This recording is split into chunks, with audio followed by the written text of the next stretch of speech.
ඉන්දියාවේ ආග්‍රා නුවර යමුනා නදී තීරය මත ලෝකය වඩාත්ම ඇගයමන්ත තසේ තජ් මහල් පිහිටා ඇත.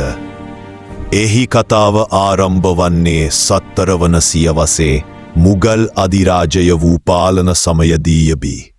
ගායන්‍ය සිසි කතාව.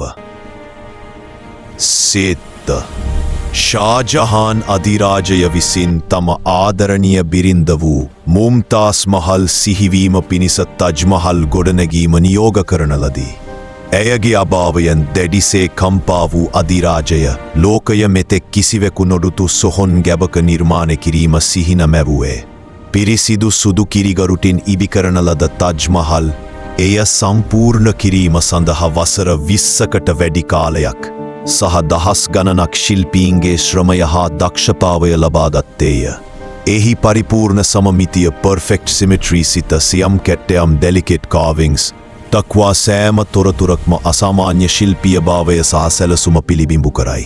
අද වන විට තජ් මහල් යුනෙස්කෝ ලෝක උරුම අඩවියක් ලෙස පිළිගැනෙන අතර සෑම වසරකම මිලියන ගණනක් නරඹන්නන් ආකර්ෂණය කරයි.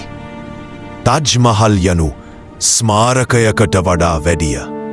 එය ආදරය, අලංකාරය සහ වාස්තු විද්‍යාත්මක දීප්තියේ සදාකාලික සංකේතයක්.